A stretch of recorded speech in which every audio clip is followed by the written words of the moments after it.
आधुनिकतार चापरे फिका पड़ जाइछि आध्यात्मिकता। विज्ञान जुगर मनीष व्ययबहुल महा आडंबरपूर्ण उत्सव मान आयोजन करि आसुथिबा बेले ईश्वरंक प्रतिष्ठा पई चेष्टा करुनाहंती। किंतु एई निकटरे विश्वर मंगल अर्थे भद्रक जिलार वासुदेवपुर ब्लॉक अंतर्गत बलरामपुर नंडाबाबांक पतित पावन जगन्नाथ मठर वयोज्येष्ठ शिष्यगण बाहरी महाप्रभु श्री जगन्नाथंक दर्शनार्थे। हाथ में नाली पताका, देहरे धवल रंगर पोशाक, झांझ मृदंग आदि देववाद्य वादन करी आश्रमर प्रतिष्ठाता बायाबाबा फटोचित्र सहित आगे चली समस्ते। चाली चाली थकी पड़े बाटरे थिबा आश्रम विश्राम नेउथिले। भद्रक केन्द्रापड़ा जिला को संजोग करुथिबा जातीय राजपथ देई एई भक्त माने श्रीक्षेत्र पुरी अभिमुखे यात्रा करथिले। पथ यात्रा करिके आमे जगन्नाथ दर्शन करिवु। जगन्नाथ करिवु आमे समस्त एमिति गोटे इच्छा हला, चलो आमे पदयात्रा करिकी ए वर्ष आमे जगन्नाथ दर्शन करिबा। कालिया ठाकुरंक डोरी सेमानकु टाणी नैथिला पुरी धाम को। पाद कष्ट हेउ बा प्रतिकूल परिस्थिति भक्तंकु व्यथित करेना। बाबा सुदर्शन नायक सहित यही शोभायात्रा रे सामिल होइथिले अनेक भक्त। प्रति वर्ष एमती नाम कीर्तन हुए। आमे कालिया दर्शन करिया पई आमे केते जण आम संघ आम ग्रामवासी आमे माने गोटे मीटिंग करी जिबा पथश्रम करी कालिया दर्शन करिया पई।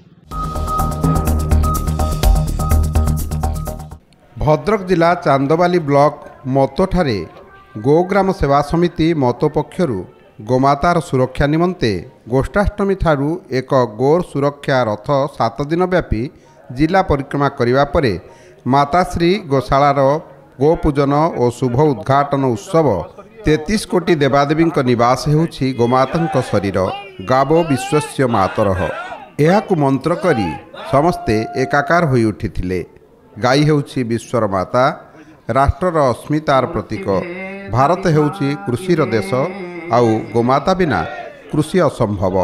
भद्रक केन्द्रापड़ा जातीय राजपथ पार्श्वस्थ मतो डिग्री कॉलेज फाटक निकटरे माताश्री गोशाला उद्घाटनी उत्सव में जोगदे ओडिशा विश्व हिंदू परिषद राज्य संपादक पंडित महेश कुमार साहू एपरी वक्तव्य प्रकाश करथिले।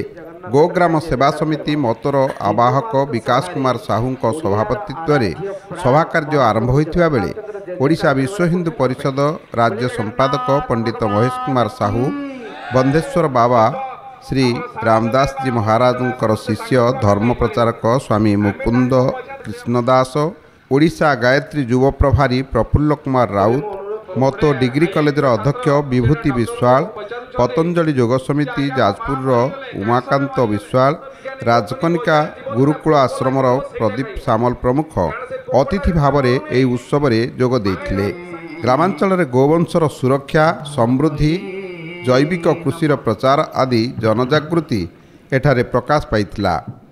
कारण आम समस्ते जानिचे गोमाता आम राष्ट्र अस्मितार प्रतीक एवं गावो विश्वस्य मातरः बोली कह जाइछि। गाई होचंती विश्वर माँ।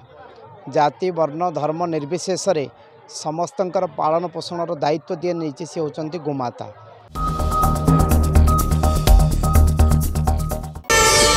प्रार्थना आम आनंदर उत्सव।